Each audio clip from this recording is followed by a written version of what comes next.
to welcome you in this online event co-organized with the delegation of the Catalan government to Switzerland. Catalans love and follow sports, but we even love more when sport drives change and positive impact in our societies. That's why last year, we already organized an online event called Sports Matter, Tackling Systemic Racism Through Sport, with the purpose to spread good practices in the US and Catalonia of sport as a powerful catalyzer for social justice.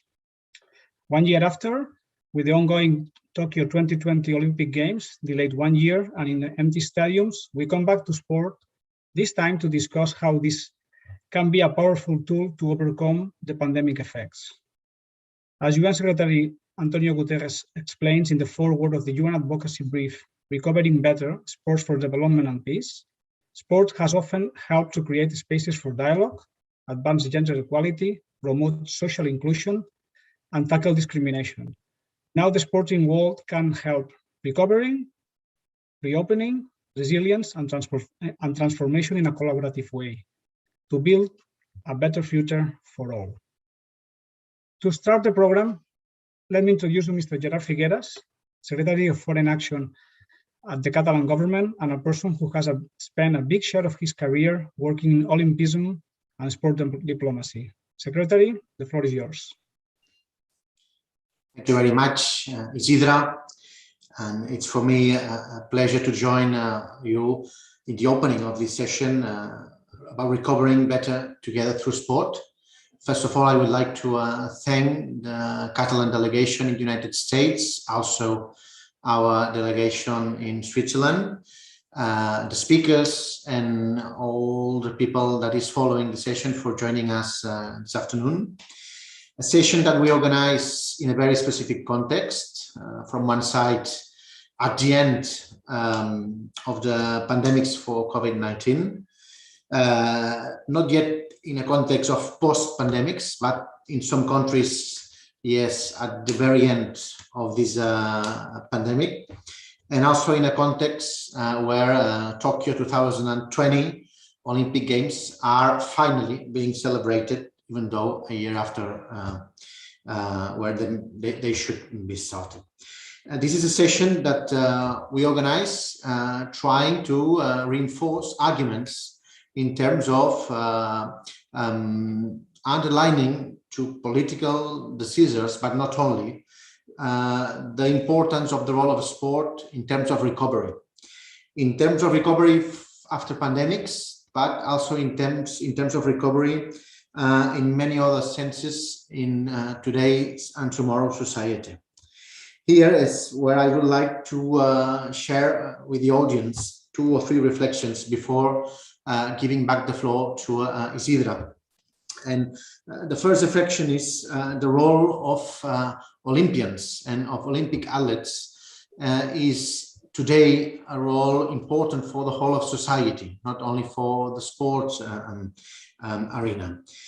Already in ancient Olympia, athletes and Olympians were treated as leaders, as highlights for the rest of the society. This is a role that today is still having a huge importance, not only for young people, not only for companies, but also for governments. And during the pandemics, especially in the first months of that, where more strong measures had to be taken and adopted by governments, where we could see in governments all over the world how athletes and Olympic athletes were used, and let me say it in a positive way, how Olympians were used for governments to share clear messages to the population. Messages in terms of being careful, of staying at home, of taking precautions. So this role that Olympic athletes as society leaders, they played already in the ancient Olympia, is a role that is today completely useful. And this is something we have to underline.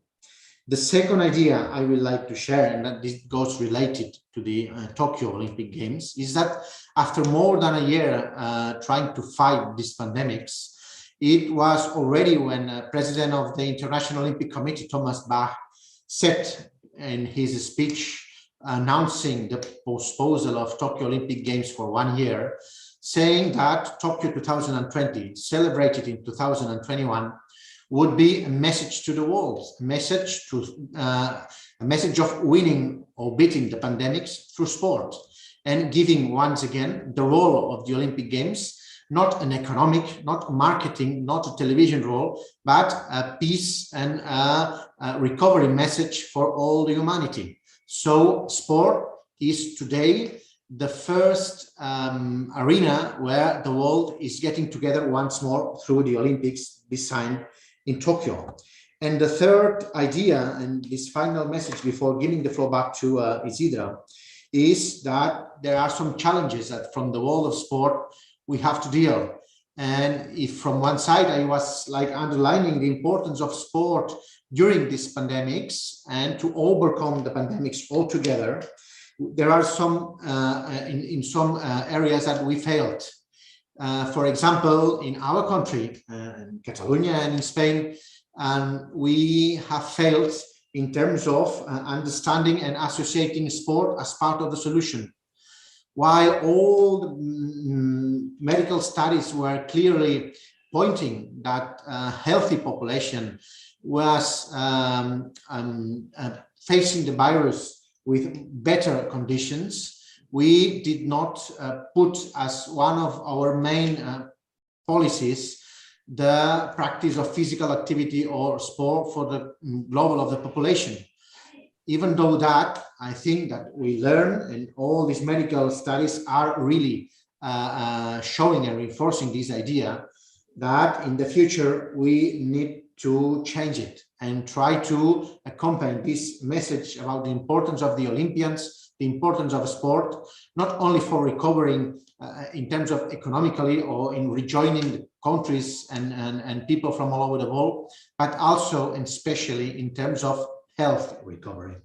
These are the three ideas I would like to share with you, and I would not like to miss this opportunity to make a big huge from our side to the 100 Catalan athletes that are during those days participating within the Spanish Olympic Committee delegation in Tokyo Olympic Games. Thank you, and we are looking forward to hear and follow your discussions, your ideas, and especially try to be able to implement them from the government point of view. Thank you, and Isidra, the floor is yours. Thanks very much, Gerard Figueras. And now let me introduce today's moderator. We are extremely grateful to come today with an exceptional panel led by exceptional moderator. Antonita Collins is a top sports broadcast journalist, very popular in the US as the news anchor for ESPN Sports Center. She has covered numerous professional sport leagues and used to be a soccer player too. She has very often used sport to raise attention towards social issues. And today she's going to moderate an amazing panel of experts in the area of the sport as a catalyzer of change. Antonietta, thanks very much for joining us today. From now on, you are the boss. That's pretty awesome. Thank you so much, Isidro, and thank you all for the opportunity. It's really an honor to get to be part of this event. And oh, excuse me, there's a little technical, there we go. It's really awesome to be part of this event and just have the opportunity to learn, to listen, to grow and apply what our panelists have been doing in response to what we have lived due to the pandemic as we recover better together through sport, right? So let's get the show on the road and introduce our panelists. First up, we have Jennifer Cooper. Jennifer is a political analysis and program development specialist with the UN Women, the global champion for gender equality. She has worked as an international development professional for over 20 years, in addition to experience with UNICEF and the United Nations Population Fund. She has spent her career with UN Women from her start in its executive office. From the early days, she has been actively involved in expanding the voice for women and gender equality within the United Nations system, including through the successful advocacy to reform the gender equality architecture of the United Nations and expanding the mandate, resources, and global presence for UN Women. In 2012, she moved to Panama, taking on responsibilities as Deputy Regional Director of the Americas and Caribbean. In 2018, she returned to UN Women Headquarters in New York to oversee the establishment of the Unstereotype Alliance, a multi-stakeholder global partnership to eliminate sexism in advertising. She has also been the lead on partnerships with global sport organizations, including the International Olympic Committee and FIFA, harnessing the massive power of sport internationally to challenge gender stereotypes and promote opportunities for women and girls in and through sport. In this role, she is leading the Sport for Generation Equality Initiative. Recently, she was the lead author of the report of UN Women's response to COVID-19, which covers global, regional, and national efforts to address gender equality in the context of the pandemic. Jennifer, thank you for joining us today. You're the first one up. Any opening remarks for this? Wow, thank you so much, Antonietta.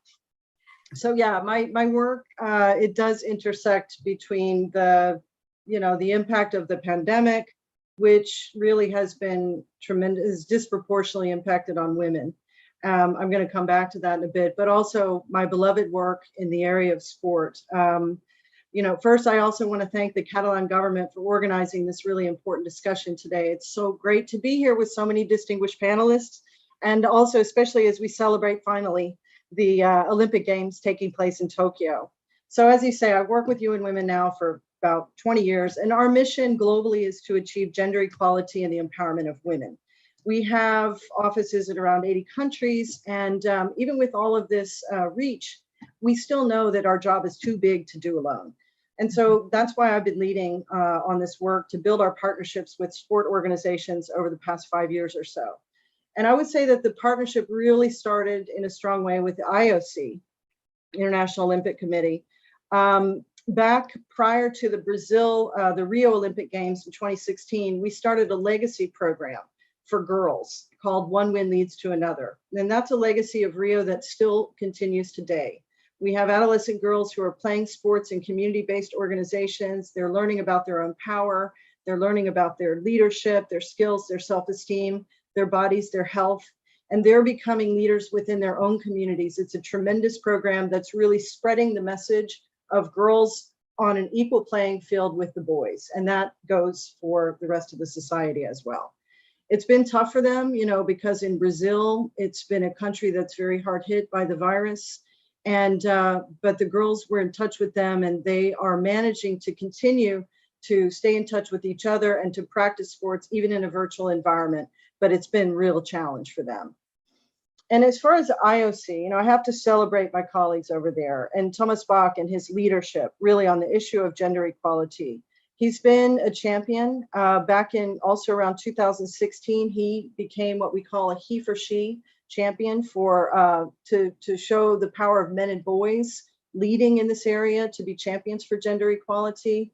And this year at the Tokyo Olympic Games, we see parity among men and women participating.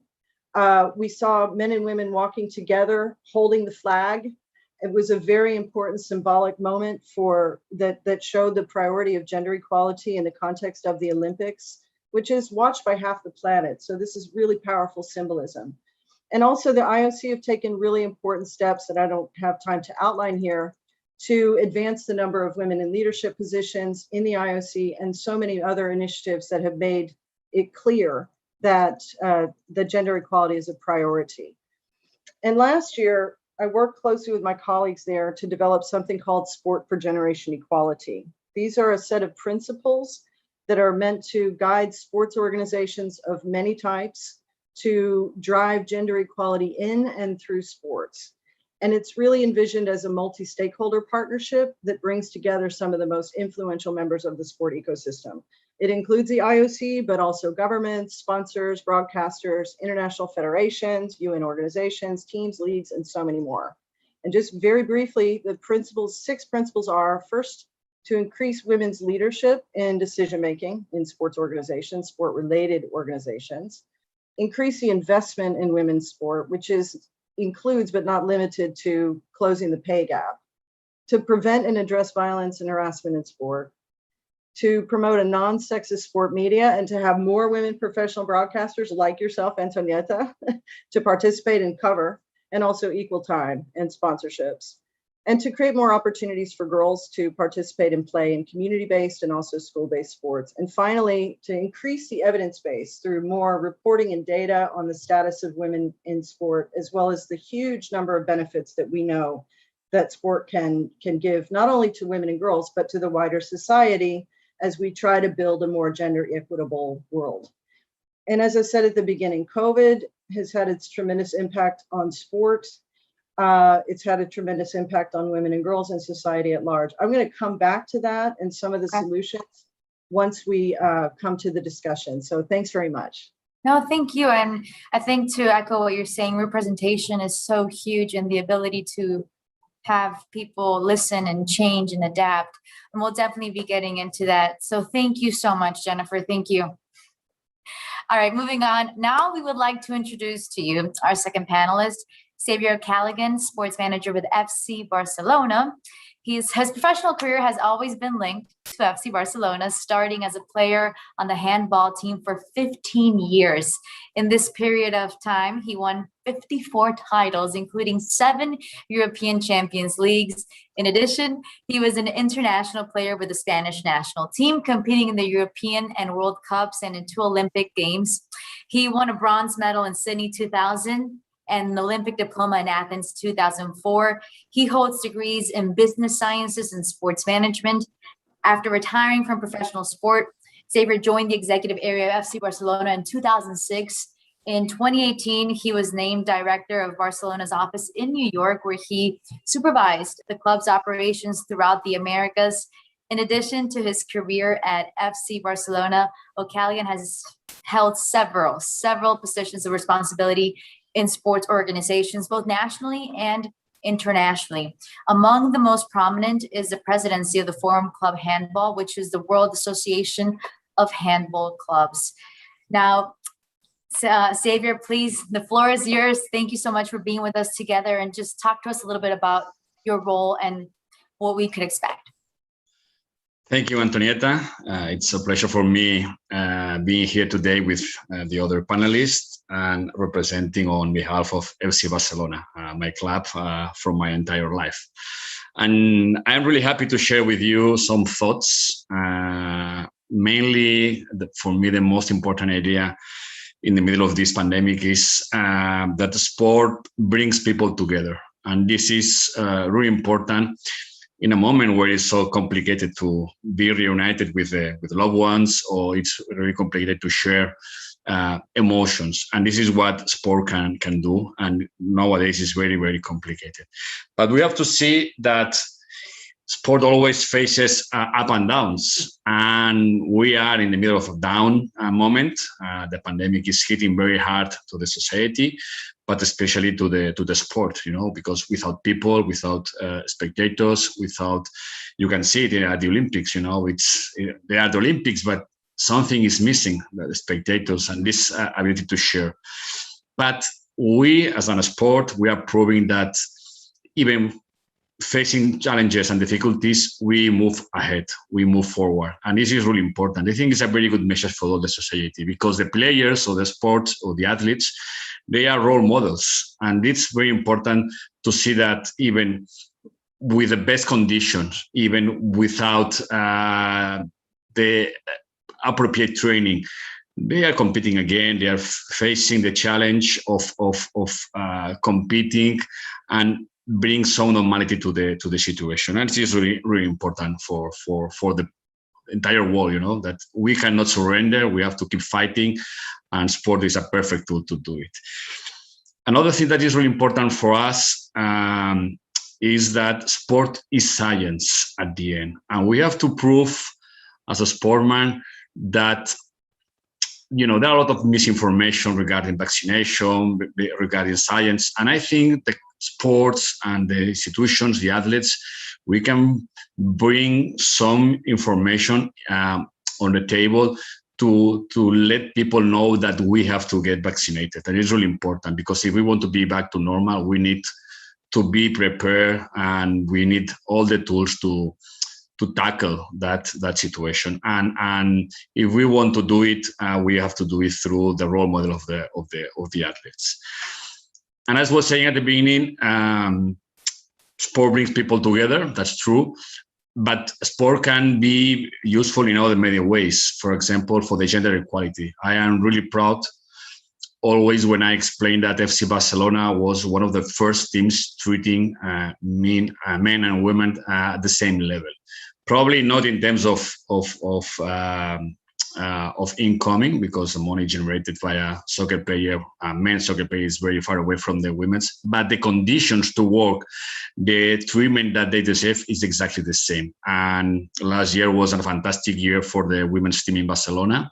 They won all the competitions, but this project started 5-6 years ago, and now we are paying. It's paying off, and we are really proud that in those moments where the gender equality and the Me Too movement is so popular, Barcelona was ahead of that many years ago. So it's really important for us to be part of it and to be together with the gender equality. And last but not least, we have a foundation. The foundation is another very powerful tool for us because we are supporting kids all over the world. And the pandemic was very hard for the kids as well. Not happening in the US, but for example, in Europe and in Spain, the kids were not allowed to leave home, for example. They were stuck at home for months, and it's really complicated. So the foundation was trying to create programs to support them and to let them enjoy the sport in a different way. And it was a really nice project to try to improve the living conditions in those special moments that we were facing during the pandemic, during the beginning of the pandemic, when it was harder for all of us. So I'm really happy to be here and really happy to discuss with other panelists after with the questions and answers. Well, thank you so much, Xavier. And it is huge to see FC Barcelona as a whole, be that platform and that cornerstone for community, for people, because we do get united with sport, and we do also benefit from whatever you guys, whatever sport does send a message, we listen, and you guys are sending messages and making a difference. So thank you. Thank you so much. All right, now the spotlight is going to shine on our third panelist, Rochelle Coleman, Director of Global Programs, PeacePlayers International. Rochelle has been a member of PeacePlayers International since 2015, where in 2017, she supported the building of domestic programs in the United States. Currently, she is the Director of Global Programs, where she provides leadership and oversight to PeacePlayers International Global Program initiatives and cultivates an atmosphere of collaboration and accountability for the professional development pathway. Now, Rochelle is an entrepreneurial nonprofit youth development leader, adept at mapping and building collaborative relationships across stakeholders. She approaches global and domestic program development with an innovative, community-informed mindset and strategic leader who listens. Listening is huge, and is transparent and delivers on organizational priorities. Rochelle, welcome, and thank you for being with us. The floor is yours. Thank you, Antonietta. I'm not going to listen now, I'm going to talk, but I'm super honored and excited to be with this great group and to represent PeacePlayers. This topic is spot on to the work that PeacePlayer does and the direction we need to move in. Sport is a place of healing. It's where relationships are built. It's where support systems are forged. It creates a safe space for youth to learn about one another, to learn how to build resilience through predictable, controlled, stressful environments. So when the world decides, you know what, we're going to do this once in a lifetime event, they have support systems to work through it. And sport also just provides a space where, joy and freedom can happen.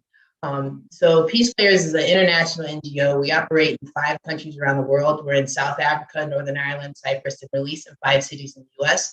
That's in Detroit, Brooklyn, Chicago, LA, and Baltimore. And so the pandemic was a world event, but it hit each of our countries and our cities differently because of the inequalities and just systems that exist around the world. So PeacePlayers, when it's normal year, pandemic year, our goal is to unite community through having a global movement to create peace advocates around the world.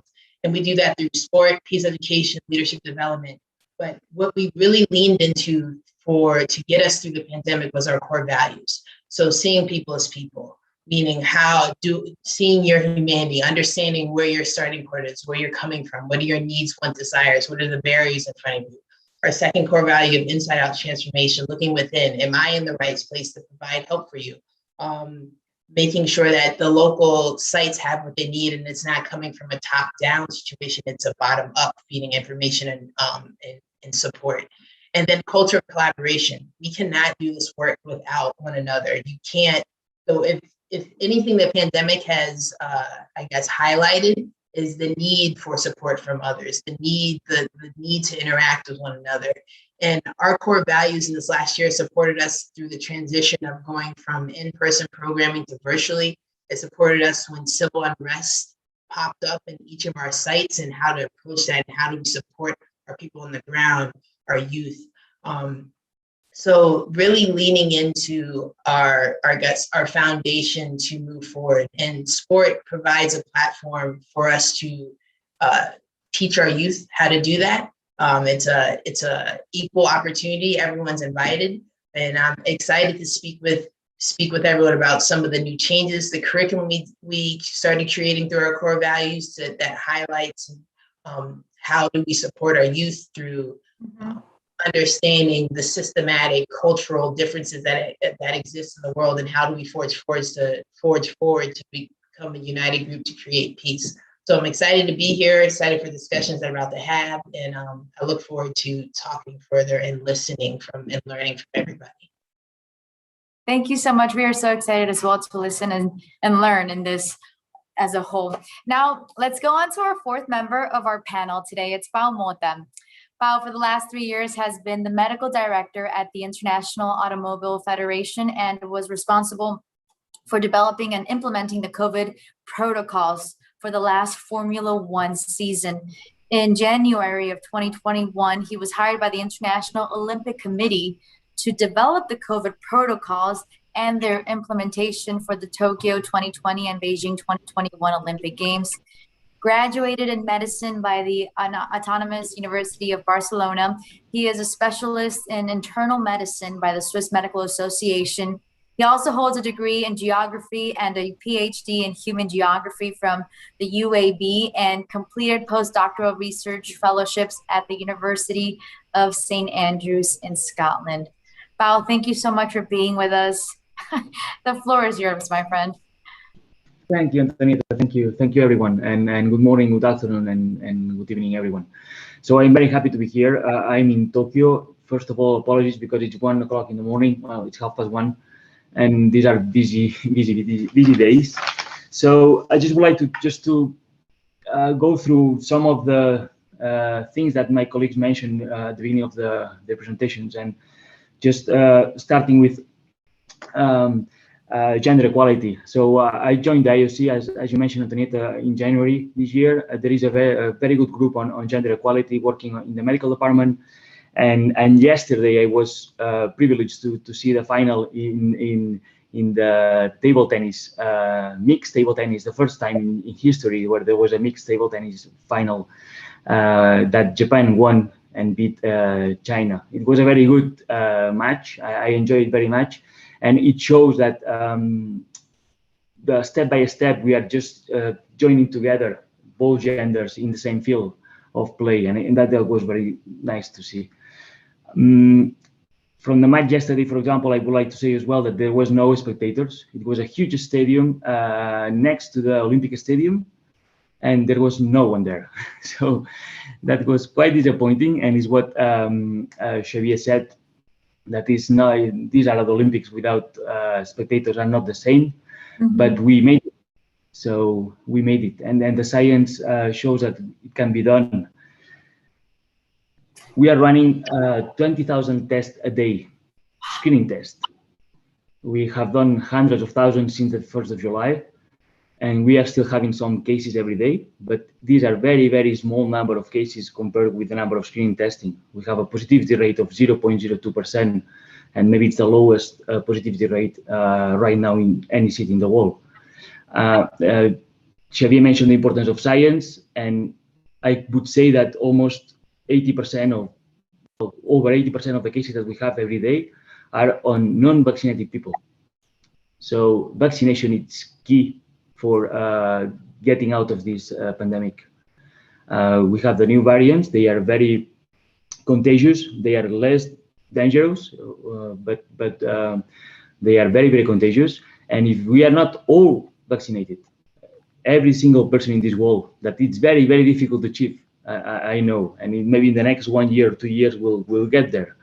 But until we not get there, if we are not vaccinated, the risk of transmission is higher, and we've seen that in these Olympics. And I just will take the last word of Rochelle, that she said it's about resilience.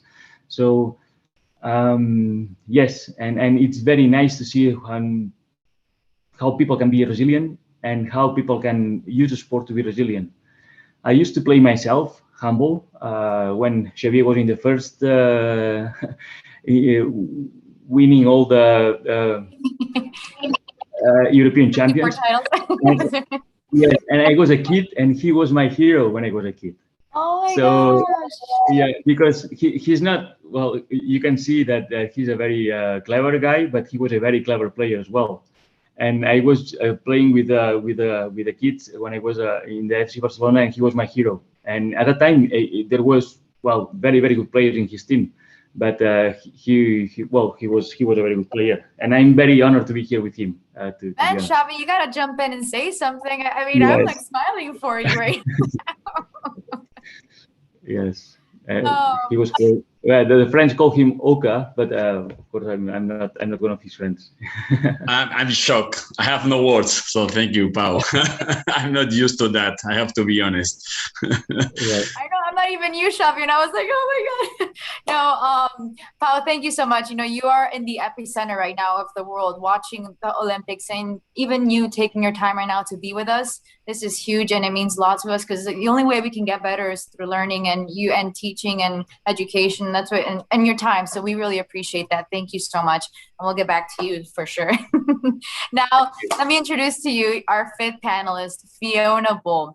Dr. Fiona Bolton, MBE, is the head of the Physical Activity Unit at the World Health Organization headquarters, providing global leadership on physical activity and supporting country implementation of the Global Action Plan on Physical Activity 2018 through 2030. Work includes developing capacity, extending global partnerships and policy coherence across intersecting areas, and developing global guidelines, standards, and technical tools based on the latest scientific evidence and best practice experiences. With a focus on supporting low and middle income countries, the overall goal is to increase the opportunities and supportive environments that, enable people of all ages and abilities to be regularly active. Before joining WHO, Fiona was Professor of Public Health and Physical Activity at the University of Western Australia, Director of the Centre for Built Environment and Health, and previously Director of the National Centre for Physical Activity and Health in the UK. Her professional career spans over 30 years and covers developing global and national policy on physical activity, epidemiology of physical activity and health, digital innovations, and systems and settings approaches to national action on increasing that physical activity. Fiona, thank you so much for your time, for being with us. The floor is yours as well right now. Well, thank you very much. That was a very generous and long introduction, Antonietta. Thank you. And a very good afternoon to my panelists and to everyone joining. It's a great pleasure, and thank you to the organizers for inviting WHO to be part of this. I think you could sum up everything you introduced about my background in just a few words. It's helping get more people more active. And that's the fundamental goal we have. And we know the importance that sport has in achieving that goal. And like previous panelists have said, the importance of athletes, the importance of events like Olympics, but also the importance of every day the sporting opportunities, the ways we can be active, because from the World Health Organization, our focus is on the enormous benefits that can come from everyone being more active.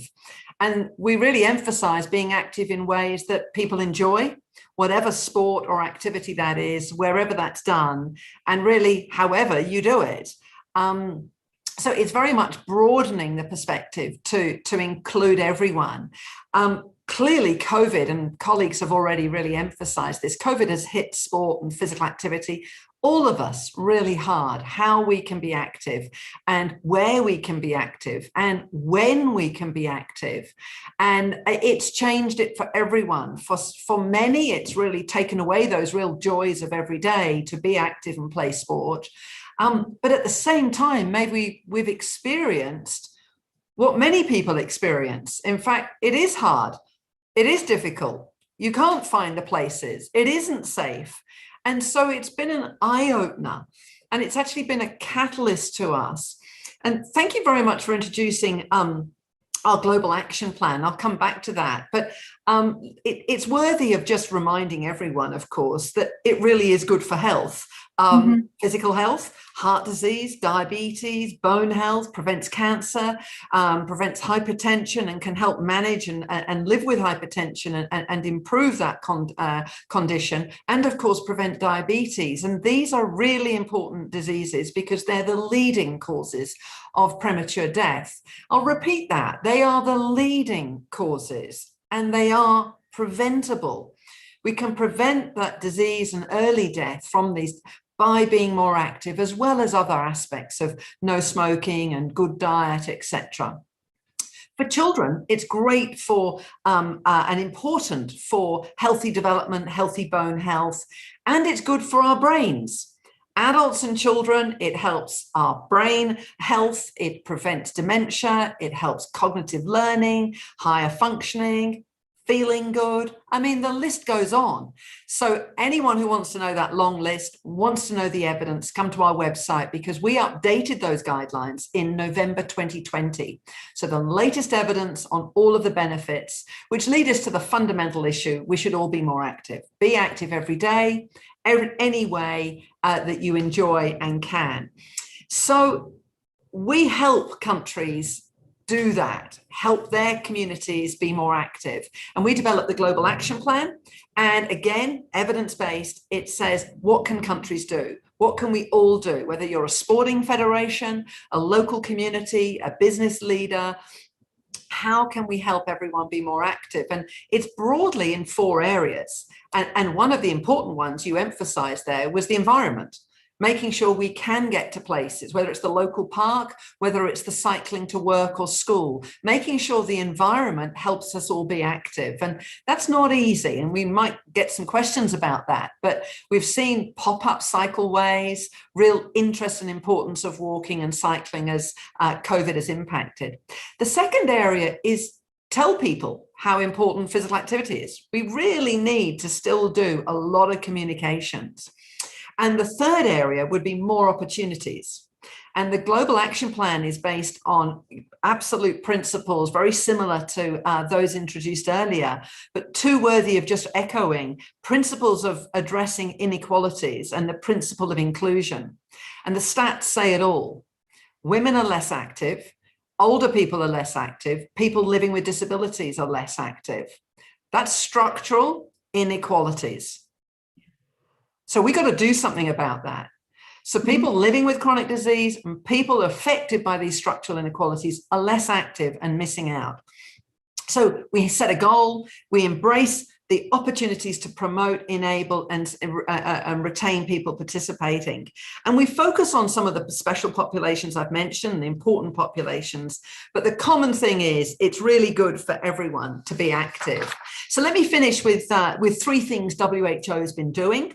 We've been promoting physical activity, you'd expect us to, and so on our website, through social media, working with the IOC and athletes, working with governments. We've got to promote, we've got to encourage people to be active in their home when we've had constraints, getting out of their homes and in the communities where safe and available to be active.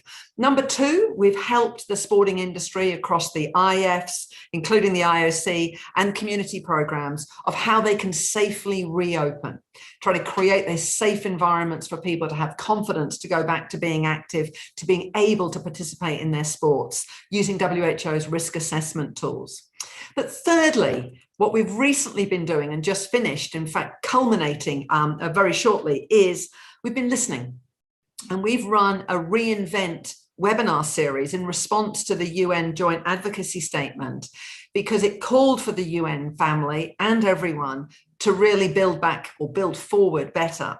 We've conducted 7 webinars, listening from across the ecosystem of what are the challenges and what can we do. We've heard lots of exciting adaptations, but we've heard some really clear calls. 2 things: be more inclusive and equitable, which I emphasized earlier. So I really ask everyone, call on everyone to what are you doing on that agenda? We'll come back to that. And we need to invest more, very clearly. We are not able to reach everyone. We're not able to sustain the programs because we're not valuing and investing. And so 2 clear messages. We're going to talk some more about those in our final webinar, and I'm sure there's going to be questions on this. So WHO is part of this solutions, and it's really pleased to be here to talk about how we can build forward better. Thank you so much. Thank you, Fiona. And I think everything is so awesome to see right now, different groups and entities coming together and how we can all help each other for the same cause, which is to better our environment and better everyone through these unprecedented times. So now we're going to open up the questions, and panelists, if I know there's specific questions for each of you, but if you do want to participate and piggyback and add something, please do so. The conversation, that's what we're here for. Jennifer, we got you up first. So the question is, different surveys have pointed out that the pandemic has been harsh on gender equality. But at the same time, we are living an exciting time for women in sports. We've seen the increasing interest in female figures like tennis, basketball, gymnastics, soccer. What strategies can governments implement to increase that equality in gender in sports now that our societies are trying to, come back stronger, better, in a different way? Yeah, well, thank you. I mean, yes, as I was saying before, and as I think, the whole group so far has acknowledged, this pandemic has taken its toll, especially in this world of sports. And it has, as I mentioned in the opening remarks, disproportionately affected women. They've lost jobs at a higher rate. They're not returning to the workforce as quickly as men. They experience skyrocketing numbers in terms of domestic violence. And at the same time, the services were going remote. So, and as for women in sports, we don't have the numbers, but we know that the cancellation or the postponement of so many live sporting events took a devastating toll. And this was at a moment when there had been so much growth. There was tremendous momentum, especially following out of the 2019 Women's World Cup, for example, among many other things. Colleagues in Spain will understand the huge importance of women's football and the growth of that. It was already acknowledged. COVID halted all of this momentum, which was actually poised to correct so many of the longstanding kind of inequalities that we've seen in the world of sports, such as the pay gap, the lack of investment, the lack of women decision-making, and more. So, and in fact, it was in March of 2020 when I was poised with the IOC to launch this Sport for Generation Equality Principles, and we had to shut down the largest gathering of, of women's rights advocates, et cetera, from around the world, something called the Commission on the Status of Women, and where we were celebrating, this is an official UN meeting that takes place every year, and we were that year celebrating the 25th anniversary of something called the Beijing Platform for Action, which really is kind of like the Bill of Rights internationally for women and girls and for gender equality. So it was supposed to be a huge event, and a week before, well, about 10 days, I had to call my colleagues and all the panelists and say, well, guess what? Canceled. But at that time, we could never imagine. It was like, oh, well, I hope everything's going to be okay with the Olympics. They were, oh yeah, fine. But of course, now we know. Well, here we are, and again, wish them all very well for successful games. But back to the question.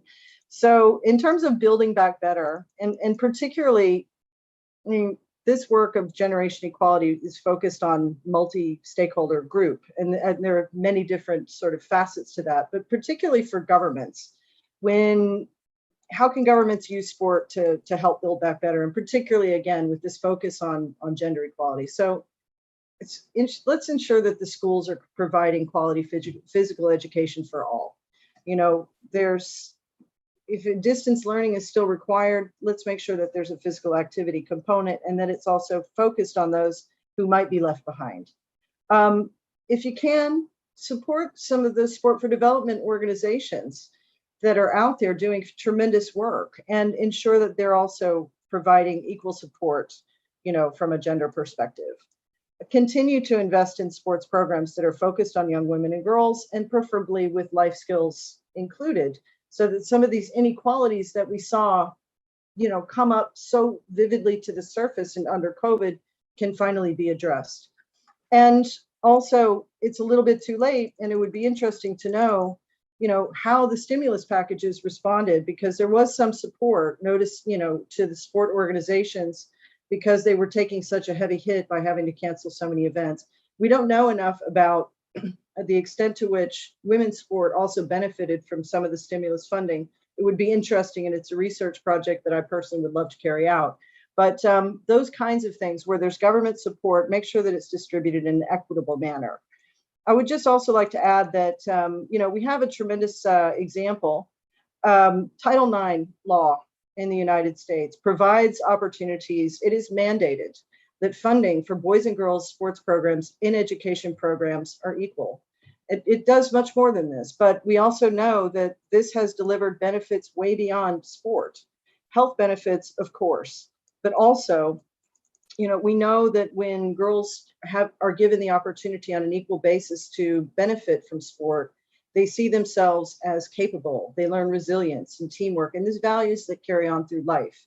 And in fact, an EY Ernst & Young study a couple of years ago showed that 96% of women who are working in the C-suite, the corporate leaders in America, played sport in high school or college. And this is a direct result of Title IX legislation, which was a government initiative.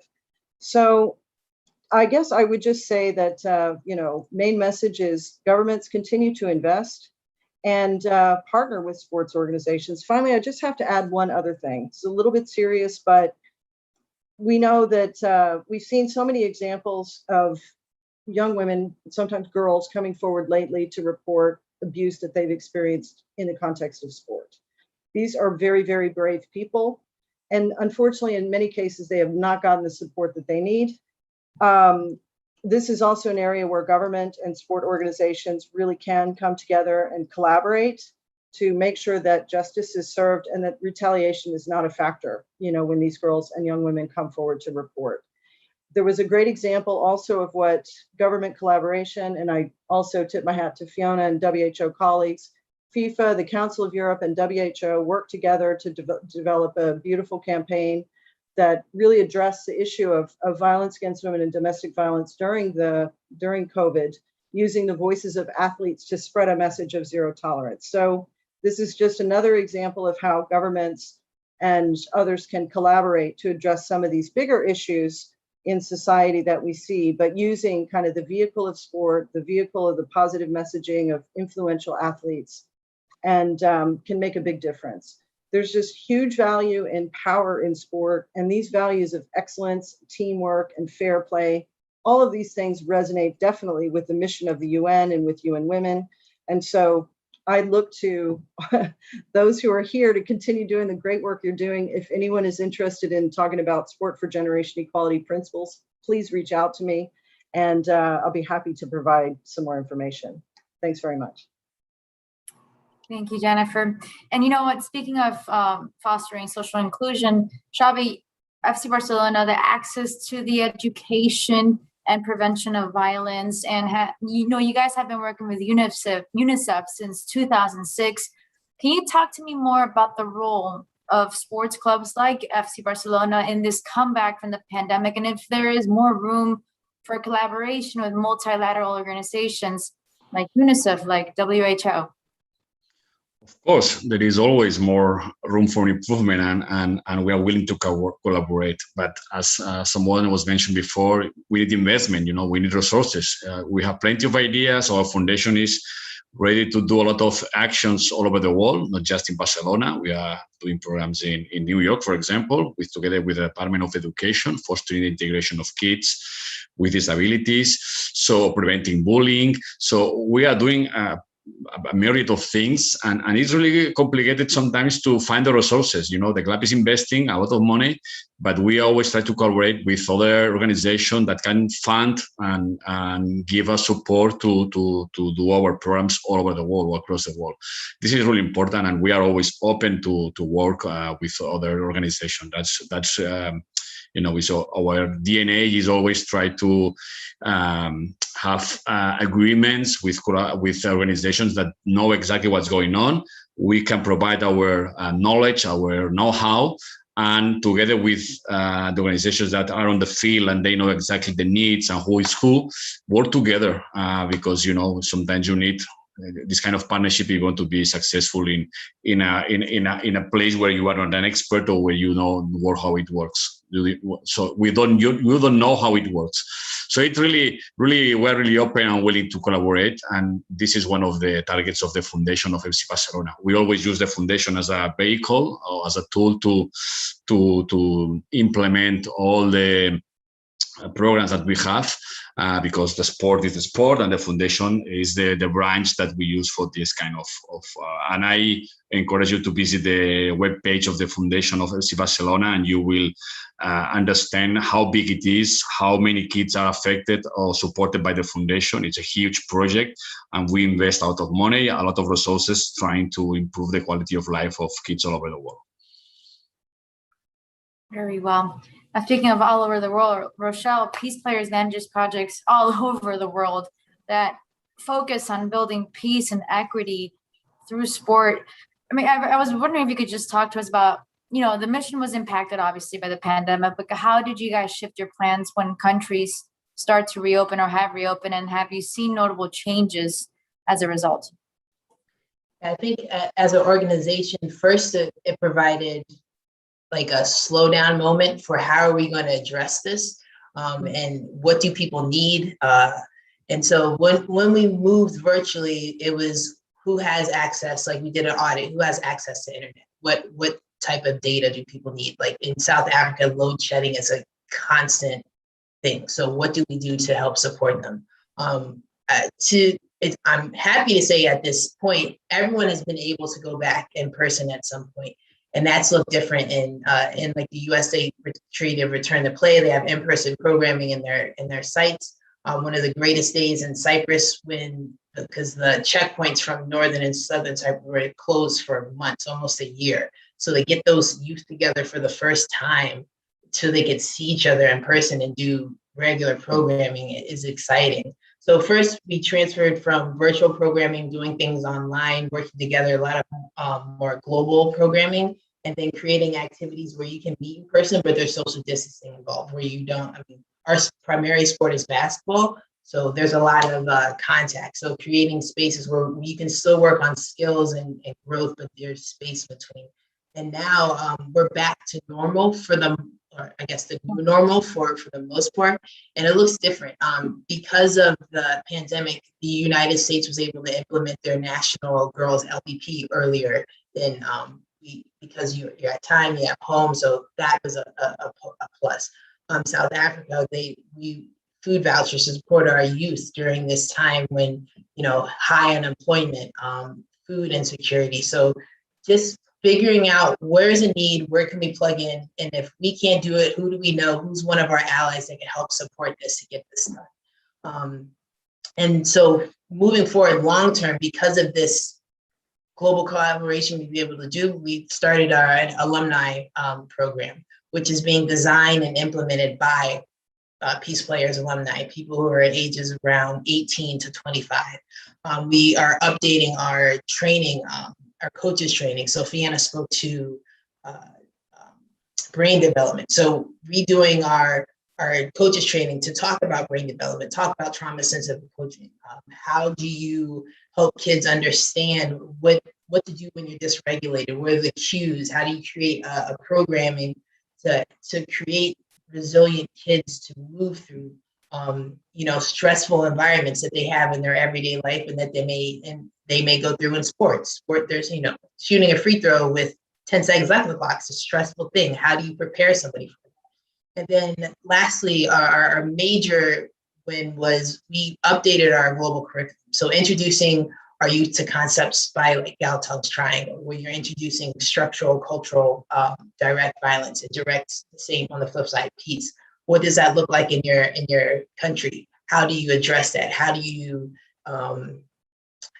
prepare to, when you leave our programming and you come up against a racial or ethnic issue that is a structural issue in your country, how do you address that? And preparing our youth to, when they become us, the adults, that they can attack that in their workplace, attack that in their society, in the government. So as hard as COVID has been, it has provided a space for us to step back. What is the work we're doing? How are we doing it? Are we doing it the right way? Okay, let's plan and now let's attack it. So when we come out of the pandemic, we are sprinting and trying to continue to work on the change that we would like to see in the world. And we've seen so many changes with the leagues and sporting events, the Olympics, for example. Bao, I know you were talking about how many tests you guys give on a daily basis, but can you give us a general idea of the protocols involved in these Olympics in Tokyo and the Paralympic Games? And what lessons can we learn for future events? Yeah, absolutely, Antonita. Thank you for the question. So as you all know, it's a layer of protection. So it's like the Swiss cheese model that people like to talk, and maybe it's all what we all know. So it's the basic countermeasures of physical distancing, mask all the time, or it's that can be achieved and it's affordable for everybody in the world, and that's working. But obviously it's not enough. We did that also last year in F1 in the paddock. We are talking about people in the paddock traveling in every country in the world for racing. And here in the Olympics, it's 100,000 people in total, 20,000 people in the Olympic Village. So these measures of physical distancing, mask wearing, they are applied everywhere. Sometimes they are not follow, as we can see in the social media, but it's just minor exceptions. And then vaccination has made the huge difference. So people vaccinated with the full dose and coming to Japan could test positive, but is not transmitting the disease, and we can see that in every day, in a daily basis in the games. As I said, testing, we are just running the major mass screening testing ever done in a sport event. So it's never done before. It's an experience, a public health experience. It's something that we will have legacy and lessons learned, not just for sports events, but any mass gathering event. So what's happening here, it's huge. So we have to think that in Tokyo, it's 34 million people living in Tokyo, in the metropolitan area. They do 7,000 tests a day as a screening test. We are doing just 20,000, as I said. So just for the Olympic Village. That's, well, huge. I'm feeling exhausted because I've been living here for 3 months already. I sleep 4 hours a day, and it's very undertaking, but it's a very, very good experience.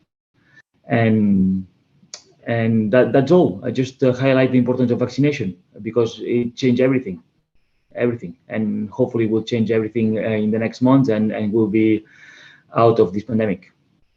Hopefully, amen to that. Now, Fiona, you were mentioning the lockdowns, the stay-at-home orders that we've experienced, and just the impact that it's had not only on physical activity but that mental health part too. Do we have any data, reliable data on how physical activity has made a comeback? Are there any cases that stand out to you of governments promoting this physical activity? Yeah, I think there's a few cases, examples. Work in different countries has been very varied, but a lot of governments have tried to make sure that if they've had campaigns, they've kept them going and they've shifted them to focus on the context that we're living in and that country. The UK is one that we've had on our webinar series, and it's shown how they've not only continued to do public education, but they've changed their funding mechanisms, trying to get to new organizations to provide grassroots programs in communities, not always the sports organizations, but those organizations that can use sport and provide sport in different ways. Then there's countries, for example, Jamaica, who was also on our webinar series, where they took their programs, their PE classes, like a previous speaker spoke to, onto the TV. They were using the TV because it was available to more children than using the internet, requiring costs and access issues, because that's been difficult for many families. But it's not the same, though. The countries that are doing well on continuing are matched equally by those countries that haven't been able to. And that's one of the really big concerns, because not only should we, before COVID, have been promoting physical activity for all the reasons we know, they haven't started during COVID, and of course because of so many complications, difficulties and lack of funding. So gaps are going to widen, and it's measuring that's also suffered. So you asked specifically about the countries which have collected data. There are countries, but also like UN Women, we haven't got good global data that's tracked it through COVID. We know from Brazil, for example, lots of people are less active. We know from some high-income countries, particularly if you're office workers and you're now at home, you might be doing an online class, or you may be able to afford a bicycle or some equipment. But that's showing you and widening inequalities. If you had the resources, you were able to make alternative arrangements. So the data are lacking, it's a bit patchy, and it does depend on where you're talking and who you're talking about, because we cannot generalize that everyone is less active, but we certainly cannot generalize that everyone is more active because we've got more time working from home. There are many who've had to be out there working and, of course, traveling on the buses, walking and cycling. So it's a very uneven and unclear picture, which is going to be regretful that we haven't had good data. But I think data will appear. It's just not been easy in the middle of the COVID pandemic to collect it. So we'll watch and wait that. Meanwhile, WHO continues to track, and we'll see some impact in a year or two. We may not have the data now, but when we start measuring again, we'll see how big that impact's been and how much we have to catch up. Very nice. Now, Isidre, is there any other questions? I'm not seeing from YouTube right now anything. I'm not sure if you've gotten them or. Well, yes. Well, I think it's more than 1 hour already, so I think we have already said a lot of very interesting things. So if you agree, we can start to closing this event. So, and I have no words to thank you all for all the amazing job you did.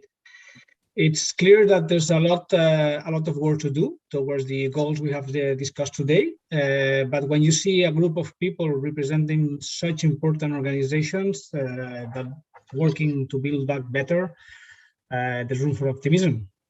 Yeah. So I'd like to thank you all, Fiona from WHO, Jennifer from UN Women, Rochelle from PeacePlayers, Xavier from FC Barcelona, Pau from IOC, to inspire us today with all your words. And the job has been done even much better thanks to the great job also from Antonietta. So thank you all. There's a lot we could talk for hours for this about these issues, and the truth is that we are going to continue exploring this path. We are going to continue this organizing events, hopefully one day in person, not always online, but sometimes also online. It has got some advantages, like bringing people from all over the world, basically, in the same panel at the same time. But we are going to continue working in this area where sports meets values. And we love to put together organizations and people from Catalonia together with the people from other places to discuss this and to inspire us and to help us develop new programs as a government we are.